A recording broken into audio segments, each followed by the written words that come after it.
Hey everyone, welcome back to Data and Donuts. My name is Aaron. I'm here with my friend and colleague, Patrick Perry. Thanks so much for coming today, Patrick.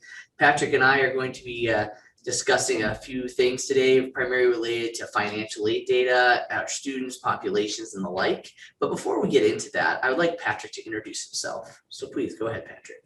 Tell us a little bit about yourself. Cool. Hey, thanks, Aaron. Thanks for having me on. Nice to see you again. I don't know if you know, but Aaron and I spent a week together in China, in Beijing together, and it was pretty cool. We ate some really weird food and had a good time at a conference together. So he and I have been to the ends of the world together here. So thanks for having me on again. My name is Patrick Perry. I am currently the Director of Policy Research and Data for the California Student Aid Commission. I have previously worked in a number of roles in higher ed at system offices. For about 15 years, I was the Vice Chancellor of Technology, Research, and Information Systems for the California Community College's Chancellor's Office. And then after that, I was the Chief Information Officer for the CSU Chancellor's Office in Long Beach before coming back to Sacramento here at CSAC. So it's been a fun time in higher ed in California here. Awesome, awesome. So as you first alluded to, if you can please go a little bit further and tell us about what your role is at CSAC. Okay. Well, my actual role here is for the first time ever, I get to just run the research shop. In prior iterations, I ran IT and the data collection shops and IT, data, research, and technology at CCC, but this is the first time I ever get to just be in research. And so that's been kind of fun. I have a small staff here. I was primarily brought in to help my agency director, Marlene Garcia, who I've worked with in the past at CCC, to do a large reform of the current Cal Grant system, which has been around for 50 years. And it's got a lot of add-ons and bolt-ons and things like that. And we're trying to simplify it. We're trying to tie it in with how the feds do financial aid and how institutions do financial aid and create a nice, smooth continuum of eligibility for financial aid, both for tuition and fees and basic needs coverage from the most needy all the way out to the very tip of the middle class. And so that's the primary thing that I've been working on here for the past year and a half at CSAC. Also, other studies and working with external researchers and things like that, and using the data set that CSAC has, which hasn't been leveraged nearly as much as it has needed to be in the past. Definitely. It sounds really exciting. It's glad to hear that they're really trying to streamline things, bring it together, and, bring that outside perspective of having technology, the collection, the cleaning, and then now the whole analysis and really telling that data story. I think will really help our colleges as we're trying to connect to students, meet them where they are, and help them leverage the resources provided to help them succeed in their goals. And so when thinking about that, looking at all the varieties and massive data that you have, what essential financial data elements should colleges be paying close attention to? What would you recommend?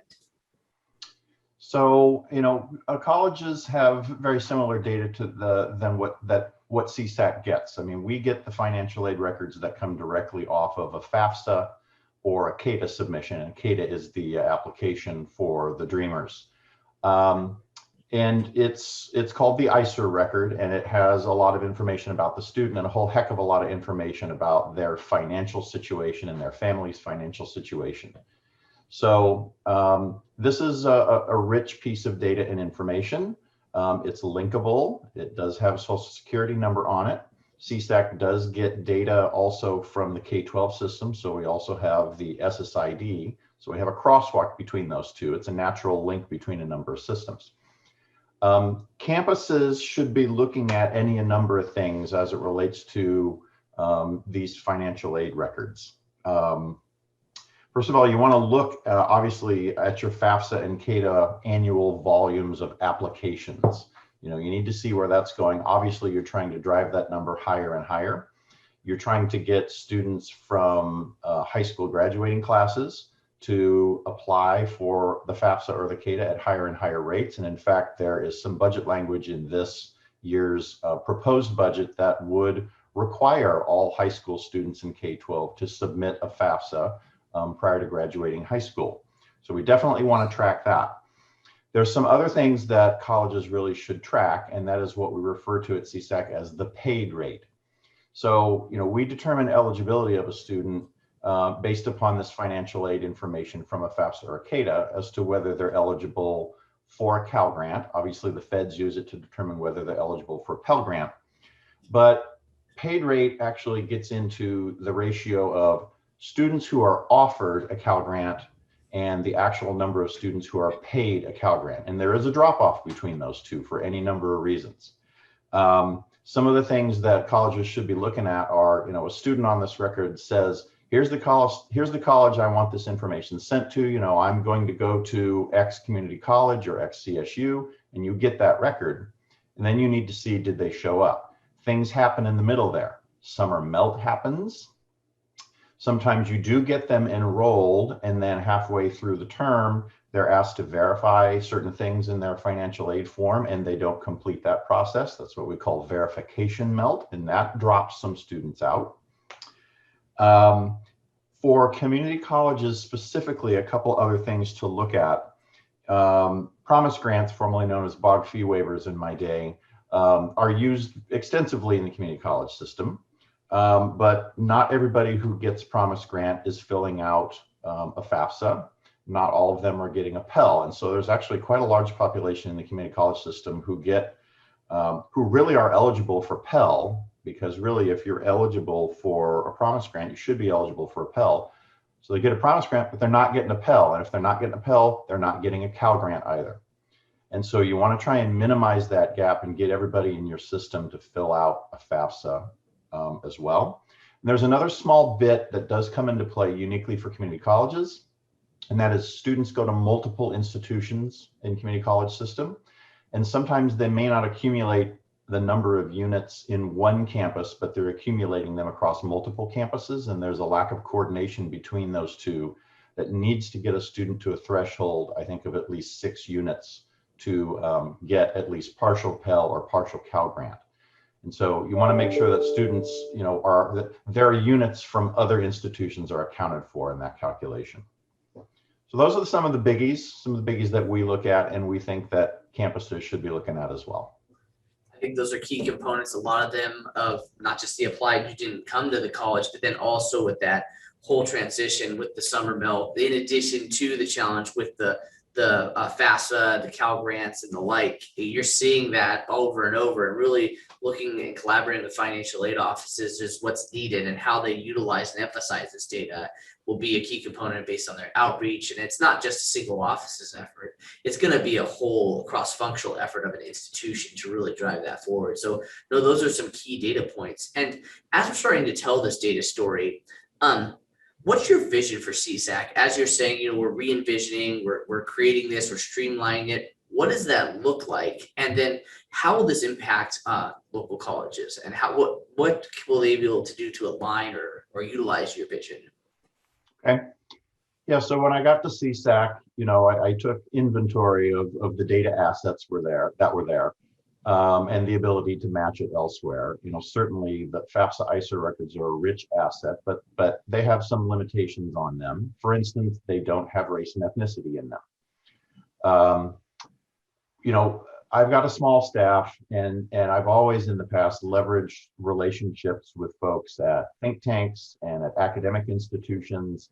I inherited some researchers, Oded Garant at University of Missouri, McCall Kurlander at Davis, Jesse Rothstein at Berkeley, who are really interested in doing more work on CSAC's behalf with financial aid data and information. And so we've been using both internal and external resources to do more research on these data that we get. We also have been matching this data. We've got data agreements here with California Department of Education to do a number of things, to get GPAs over, to match and for the first time get race and ethnicity data on financial aid data. We're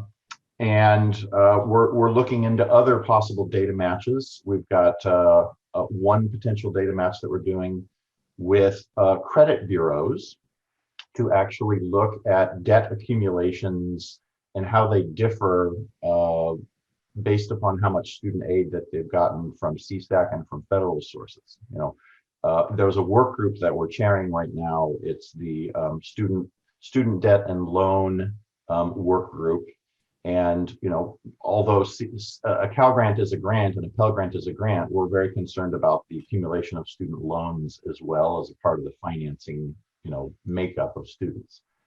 So we've expanded the use of this data out into quite a few areas. Obviously, we're also trying to democratize the data and get summary data in the hands of the general public.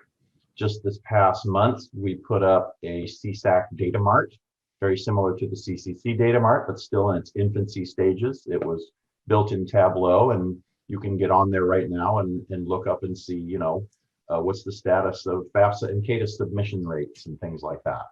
So we're building that out.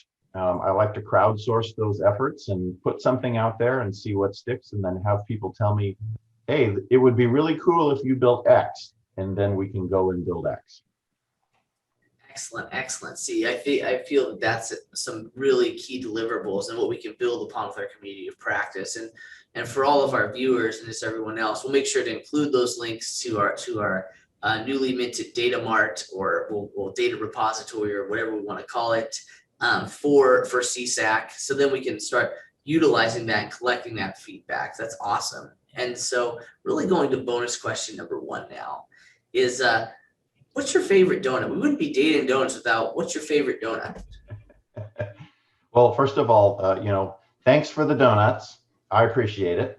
So I'm a slightly less traditional donut guy, and I'm a big fan of lemons. I'm not a chocolate guy. I'm more of a lemon guy. So my favorite donut is actually one of those creamy, lemon filled bars, where they inject the lemon stuff into the middle. I'm big on those. Not the traditional maple bars or any of that stuff, but give me a good lemon jelly filled and you will hit my spot. There you go. Good to know. I'll remember that. Write that down. And then the second one with Data and Donuts, all my colleagues and friends and just individuals I've met across the field, they all say data differently, and you can say data 1,000 different ways, and it's all good. So just because the title of this program is Data and Donuts, I hear people say data and donuts, data and donuts, data and donuts. What terminology do you use? I've always called it data, and I've always called it a database. So maybe that's just a property of being a West Coast guy, but that's how I've always said it. Excellent. No, that's all good. And usually I morph. So if someone opens up to me and says, hey, let's talk about data, I try not to crack down. I was like, oh yeah, let's talk about data, and then morph that conversation. But cool, I'm just collecting. That's my micro research I'm doing in all these interviews. But it's been good to catch up and hear the cool things that you're doing.